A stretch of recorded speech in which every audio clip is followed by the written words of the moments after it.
ଯାଜପୁର ଜିଲ୍ଲା ବିଞ୍ଝାରପୁର ବ୍ଲକ ଅନ୍ତର୍ଗତ ଦେସାଇ ପଞ୍ଚାୟତ ସମିତି ସଭ୍ୟା ସମାଜସେବୀ ବିଶିଷ୍ଟ ସନ୍ତୋଷ କୁମାର ବେହୁରିଆଙ୍କ 63ତମ ଜନ୍ମଜୟନ୍ତୀ ପାଳନ ପାଇଁ ପ୍ରସ୍ତୁତି ବୈଠକ ଅନୁଷ୍ଠିତ ହୋଇଯାଇଛି।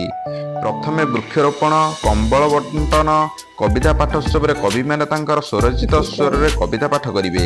ଏଠାରେ ସଭାପତି ଭାବେ ବିଷ୍ଣୁଚରଣ ସାହାଣୀ, ମୁଖ୍ୟ ଅତିଥି ଭାବେ ପଦ୍ମାକର ଗୁରୁ, ମୁଖ୍ୟ ବକ୍ତା ଭାବେ ରାଷ୍ଟ୍ରପତି ପୁରସ୍କାର ପ୍ରାପ୍ତ ଶିକ୍ଷକ ପଣ୍ଡିତ ମହେଶ୍ୱର ନନ୍ଦ, ସମ୍ମାନିତ ଅତିଥି ଭାବେ ଆଡଭୋକେଟ ଅମ୍ବିକା ପ୍ରସାଦ ସାମଲ, ଓଡ଼ିଶା ଲାଇବ୍ରେରିଆନ ସଂଘର ସଭାପତି ସୁଶାନ୍ତ କୁମାର ନାୟକ, ସୁଭାଷ ଚନ୍ଦ୍ର ପ୍ରଧାନ, ରବି ନାରାୟଣ ପତି, ପ୍ରାଧ୍ୟାପକ ଅଜୟ କୁମାର ଓଝା, ଗଦାଧର ପଢିଆରୀ ପ୍ରମୁଖ ଯୋଗ ଦେବେ ବୋଲି ଏହି ପ୍ରସ୍ତୁତି ବୈଠକ ସ୍ଥିର କରାଯାଇଛି।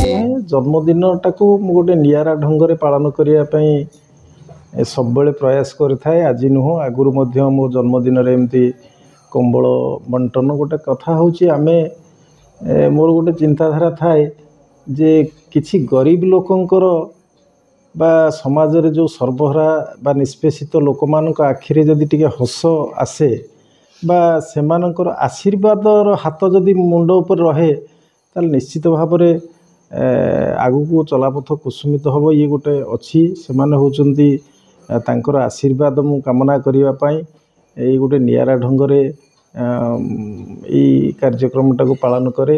ବିଭିନ୍ନ ମୋର ବନ୍ଧୁ ହିତାକାଂକ୍ଷୀ ଯେଉଁମାନେ ସବୁ ଅଛନ୍ତି, ସେମାନଙ୍କର ଆଶୀର୍ବାଦ, ସେମାନଙ୍କର ସହଯୋଗରେ ଏଇ କାର୍ଯ୍ୟକ୍ରମଟିକୁ ପାଳନ କରିବା ପାଇଁ ମୁଁ ଚିନ୍ତାଧାରା ନେଇଛି। ମା ବିରଜାଙ୍କର ଯେଉଁ ପବିତ୍ର ଯେଉଁ ତ୍ରିବେଣୀ ଅମାବାସ୍ୟା, ସେଇଦିନ ମୋର ଜନ୍ମ ହେଇଥିଲା 1963 ମସିହା। ସେଇ ତ୍ରିବେଣୀ ଅମାବାସ୍ୟାରେ ମୋର ଜନ୍ମ ଥିଲା।